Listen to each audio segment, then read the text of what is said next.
సమాచారం కోసం 95 న్యూస్ ఇప్పుడు యాప్ లో మీ ముందుకు వచ్చింది. వెంటనే డౌన్లోడ్ చేసుకుని న్యూస్ అప్డేట్ తెలుసుకోండి. ప్రతి క్షణం ప్రజాక్షేమం కోసం. Welcome to 95 news. ప్రతి క్షణం ప్రజాక్షేమం కోసం. నేను మీ మాధురి. జనంతో మనం, మనతో జనం కార్యక్రమానికి స్వాగతం. ఈరోజు మనం మహంకాళి పోచమ్మ దేవాలయం దగ్గర ఉన్నామండి. ఇక్కడ కొంతమంది భక్తులు ఉన్నారు, వారిని అడిగి తెలుసుకుందాము. నమస్తే అండి, మీ పేరు? నా పేరు అమృతరాజు అండి.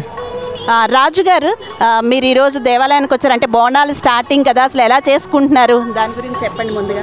యాక్చువల్లీ సండే రోజు బోనాలు అండి. దానికంటే ముందు ఒకసారి వచ్చి అమ్మవారి దగ్గర కొంచెం బోనం సమర్పించి మళ్ళీ సండే వస్తాము, మళ్ళీ సెలబ్రేట్ చేసుకుంటాము. ఇక్కడ ఎవ్రీ ఇయర్ చాలా గ్రాండ్గా అవుతుంది బోనాలు మా దగ్గర ఖైరతాబాద్లో. ఇంకా మేమంతా చిన్నప్పటి నుండి ఇక్కడనే ఉంటాము, అంతా బాగానే అవుతుందండి. ఓకే, అదే ఇప్పుడు మనం బోనాల గురించి మాట్లాడుకున్నాం. అలాగే ఇప్పుడు రాబోయే ఎలక్షన్స్ కదా, వాటి గురించి మాట్లాడుకుంటే అసలు గవర్నమెంట్ అంటే మీకు ఏ గవర్నమెంట్ వస్తే బాగుంటుంది అనుకుంటున్నారు? ఇప్పుడున్న బీఆర్ఎస్ ప్రభుత్వమే ఉంటే సరిపోతుందా? ఎలా ఉంటే బాగుంటుంది అనుకుంటున్నారు? దాని గురించి చెప్పండి. ఏ గవర్నమెంట్ వచ్చినా చేసేది ఏం లేదు అన్నట్టుగా ఉంది. ఈరోజు 2 రోజుల్లో పండుగ పెట్టుకొని రోడ్ తవ్వేశారు, ఇక్కడ తవ్వేశారు, అటు సైడ్ బోనాలు తీసుకొని సమర్పించాలంటే గుడికి రావడానికి కూడా దారి లేకుండా చేసేసారు మొత్తం. ఈ టైంలో అసలు రోడ్ వేయాల్సిన అవసరం, మంచి రోడ్లు తీసేసి ఖరాబ్ చేస్తున్నారు రోడ్లనంతా. సో ఇక్కడ ఎవరు వచ్చినా, బీఆర్ఎస్ వచ్చినా, కాంగ్రెస్ వచ్చినా, ఎవరు వచ్చినా ఇదే రిపీట్ అవుతుంది. మళ్ళీ కూడా ఏంటంటే కొంచెం ఓకే, వేరే అదర్ దెన్ బీఆర్ఎస్ కొంచెం బాగానే ఉందండి చూస్తానికైతే. రోడ్స్ గేట్స్ బయట అయితే బాగానే ఉంది, కానీ ఇట్లా పబ్లిక్కి మాత్రం అసౌకర్యం కలిగిస్తున్నారు పండుగల పూట అది ఇది అనేసి. అంటే రోడ్లు అవి బాగాలేవు అని చెప్తున్నారు రాజుగారు. అయితే మరి మీరు ఏం చెప్పాలనుకుంటున్నారు గవర్నమెంట్కి? మీ ద్వారా ఏ సందేశం ఇద్దాం అనుకుంటున్నారు? ఏ గవర్నమెంట్ వచ్చినా ఓకే, బాగాలేదు అన్నట్టు అంటున్నారు, కానీ ఏదో గవర్నమెంట్ అయితే రావాలి కదా. సో ఏ గవర్నమెంట్ వచ్చినా సరే మీరు ఏం చెప్పాలనుకుంటున్నారు మీ సమస్యలు? మాకు ఏ గవర్నమెంట్ వచ్చినా పబ్లిక్కి టైంకి drinking water, roads and municipality cleaning, drainage system ఇదంతా బాగుంటే చాలండి అంతే. ఇప్పుడు ఈ రోడ్స్ ఇదంతా అసలు యాక్చువల్లీ సమ్మర్లో చేయాల్సిన పనిని వర్షాకాలంలో ఎటు కాకుండా అప్పుడు అవసరం లేకుండా అనవసరంగా జల్దీ చేసేస్తున్నారు. దానివల్ల క్వాలిటీ ఉండట్లేదు, మళ్ళీ 4 రోజులకి మళ్ళీ గులిపోయి ఇవన్నీ డబల్ పనులు చేస్తున్నారు. ఇప్పుడు వినాయకుడు పండుగ వస్తున్నది, ఆ రోడ్ దవ్వాల్సిన అవసరం లేదు, అక్కడ అంతా నిండిపోతుంది. ఈవినింగ్ రాగానే ఇది ఎన్నో ఇయర్స్ కానీ మా ఖైరతాబాద్ ప్రజలకు ఉన్న ప్రాబ్లం ఇది. ఎప్పుడు వచ్చినా కానీ అక్కడ నిండిపోతున్నది. కొంచెం ఇంకా లోపలికి అయితే సిఐబి క్వార్టర్స్ వర్షాలు పడ్డాయి అంటే 2 గట్టిగా మొత్తం రోడ్లు నిండిపోతాయి. ఇప్పుడు వర్షాకాలం పెట్టుకొని ఈ టైంలో వేయాల్సిన అవసరమే లేని రోడ్ వేస్తున్నారు. ప్రజలు ఇప్పుడు ఎలా నడుచుకుంటూ రావాలి? ఇప్పుడు బోనాలు తీసుకొని సమర్పించడానికి వస్తారు, మొత్తం నడుచుకుంటూ రావాలి. ఎంత అసౌకర్యం కలిగిస్తుంది. వీళ్ళకి కావాల్సింది వీళ్ళకి నచ్చినప్పుడు ఎలక్షన్స్ ముందు వచ్చి 4 రోడ్లు వేసేస్తే సరిపోదు కదా. ఎప్పుడు చేయాల్సినప్పుడు అప్పుడు చేస్తుంటుంది. ఇప్పుడు ఎలక్షన్స్ ఉన్నాయి, హడావిడిగా ఎక్కడ పడితే అక్కడ రోడ్లు వేస్తున్నారు. సో అందుకనే మేము కూడా మా ఛానల్ మీ దగ్గరికి వచ్చామండి. సో ఎలక్షన్స్ ముందు మీరు చెప్పుకునే సమస్యలు త్వరగా రీచ్ అవుతాయి గవర్నమెంట్కి. థ్యాంక్ యూ రాజుగారు, చాలా బాగా చెప్పారు. నెక్స్ట్ యాక్చువల్గా చాలా బాగా అందంగా తయారయ్యారు, ఈరోజు అమ్మవారిలా కనబడుతున్నారు. ముందు ఆవిడ దగ్గరికి వెళ్దాం. నమస్తే అండి, మీ పేరు? మీ ఓకే, మీ పేరు? నమస్తే. నమస్తే అండి, మీ పేరు? రంజనా కుమారి గారు, చాలా బాగా బ్యూటిఫుల్గా కనిపిస్తున్నారు. మీకు ముందుగా కాంప్లిమెంట్.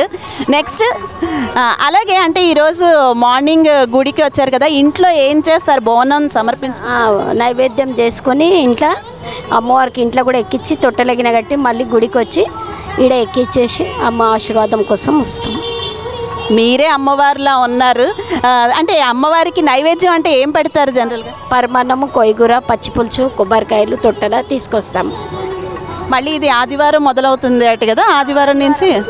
ఓకే, ఆదివారం పబ్లిక్ చాలా ఉంటుంది, మేము ఫ్రైడే రోజే వచ్చి. ఆదివారం పబ్లిక్ బాగుంది.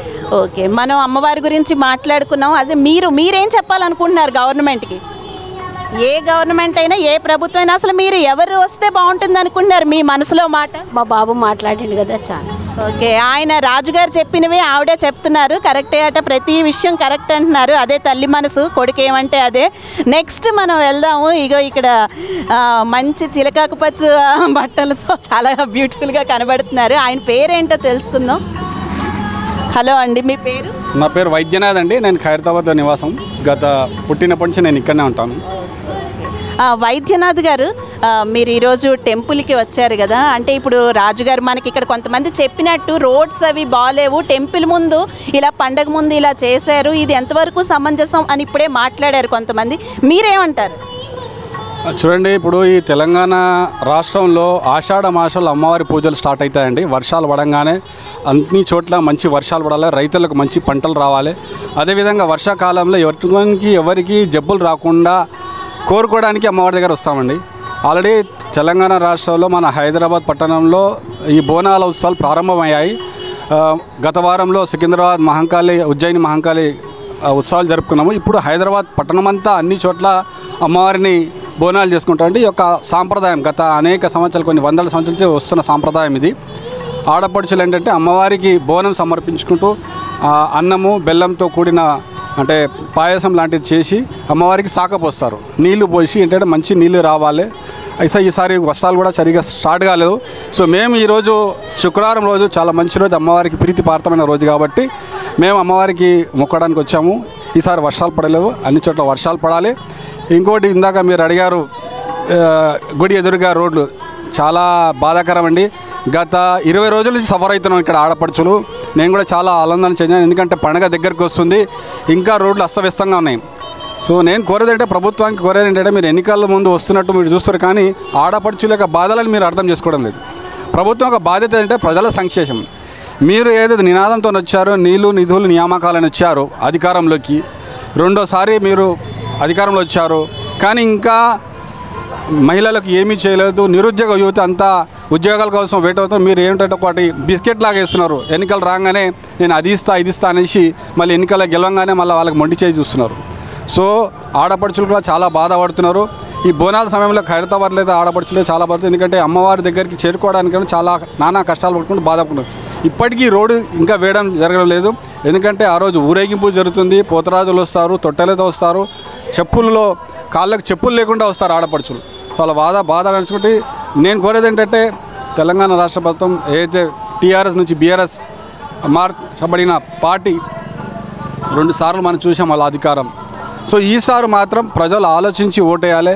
ఆల్రెడీ అధికారం ఇచ్చాం, టీఆర్ఎస్ పార్టీకి ఇచ్చింది, టీడీపీకి ఇచ్చాను, కాంగ్రెస్ ఉంటుంది.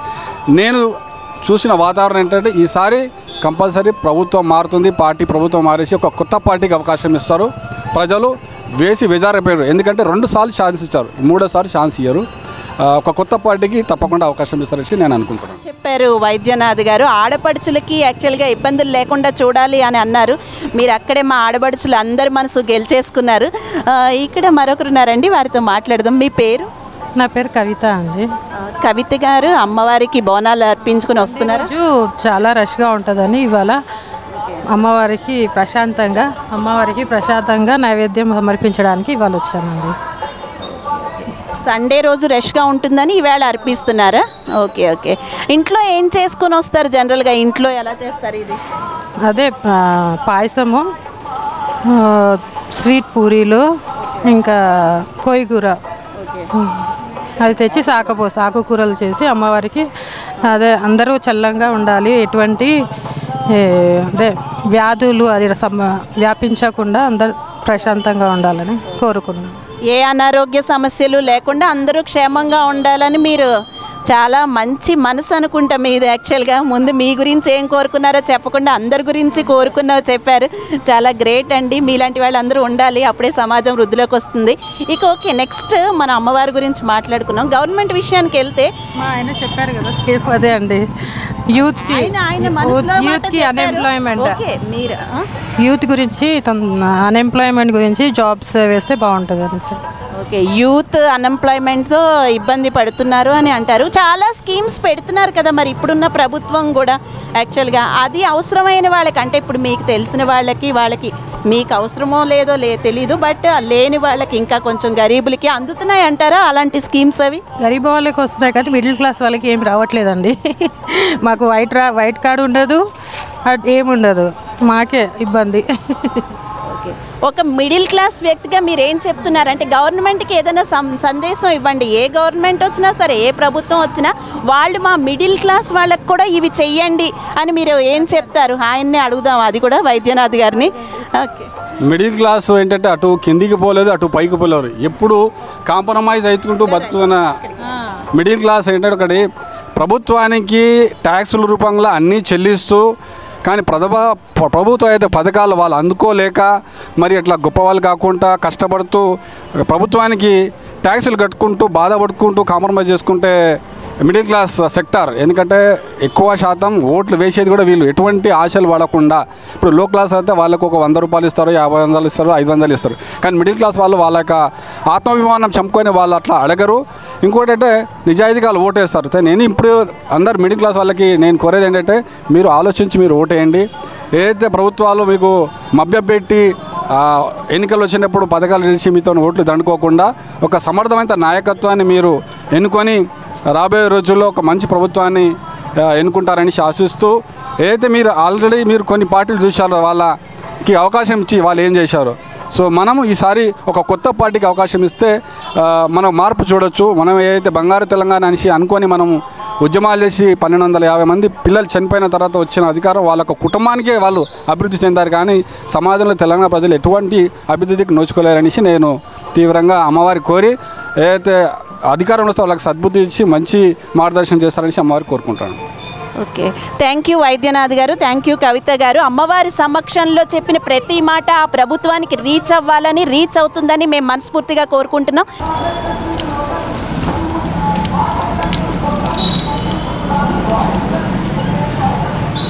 సో మీరు చెప్పండి, ఏ ప్రభుత్వం వస్తే బాగుంటుంది ప్రభుత్వం ఇక్కడ తెలంగాణలో ఐడియా లేదు, ఎవరు వస్తుంది. ఓకే, మీరు కూడా ఆంధ్ర నుంచేనా? పర్వాలేదు చెప్పండి, ఏదైనా మనదే, ఆంధ్ర అయినా తెలంగాణ అయినా. ఆంధ్రాలో ఏ ప్రభుత్వం వస్తుంది అని అనుకుంటున్నారు? పోనీ ఏ ప్రభుత్వం వస్తే బాగుండని కాదు, మీరు ఏ ప్రభుత్వం వస్తుంది అనుకుంటున్నారు?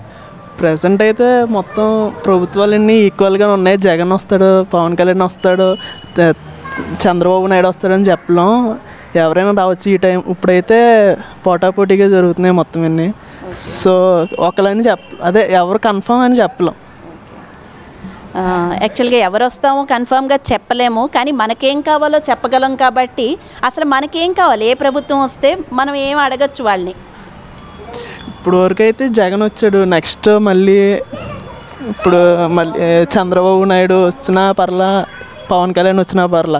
వాళ్ళు వస్తే వాళ్ళు ఏం చేస్తారు అనేది చూడొచ్చు కదా. ఇప్పుడు జగన్ వచ్చారు. ప్రజెంట్ అయితే మేము ఇంటర్ సెకండ్ ఇయర్. ఓకే, ఏం చదువుతున్నారు అసలు Suresh? BTech second year complete అయింది, ఇప్పుడు third year. BTech second year వస్తున్నారు. ఓకే, అందుకే యూత్ ఎప్పుడు కొత్తదనం కోరుకుంటుంది అన్నట్టు ఈ ఎలక్షన్స్లో కూడా మార్పు కోరేసుకుంటున్నారు. ఏదైనా పార్టీ చేంజ్ అయితే ఏదైనా కొత్తది వస్తుందేమో అని. అయితే సరే, అంటే ఎడ్యుకేషన్లో ఏంటి ఏమైనా మార్పులు తీసుకొస్తే బాగుండని? ఇప్పుడు చాలా ఫీజులు ఎక్కువైపోయాయి కదా, బీటెక్ అంటే చాలా ఫీజులు. ఎలాంటి మార్పులు వస్తే బాగుంటుంది బీటెక్లో? బీటెక్ అనే కాదు, ఎడ్యుకేషన్ సిస్టంలో. ఇప్పుడు జగన్ అన్న ఇది అమ్మఒడి అవన్నీ వేయడం వల్ల ఫీజులు అవి ఈజీగా ఉన్నాయి. సో అదే ప్రాసెస్ నెక్స్ట్ వేరే సీఎం ఎవరు వచ్చినా అదే కంటిన్యూ చేస్తే మాకు కూడా ఈజీగా ఉంటుందని చెప్తున్నారు. ఇప్పుడు మీకు అమ్మఒడి అందుతుందా? అందుతుంది. ఇప్పుడు మీ ఫ్రెండ్స్కి అందరికీ అంటే అందాల్సిన పథకాలు అందుతున్నాయా?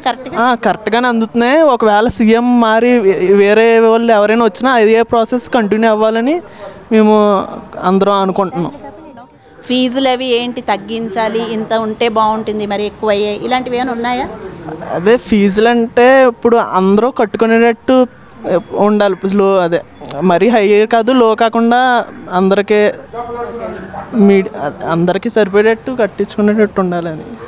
Okay, thank you so much, చాలా బాగా చెప్పావు. ఇక్కడ మనమైతే శ్రీధర్ గారి ఫ్యామిలీని చూసాము. గవర్నమెంట్కి వాళ్ళు ఏం కావాలనుకుంటున్నారు, ఏ సమస్యలు ఉన్నాయి, ఏ పార్టీలు వస్తే బాగుంటుంది అన్నీ చాలా వివరంగా చెప్పారు.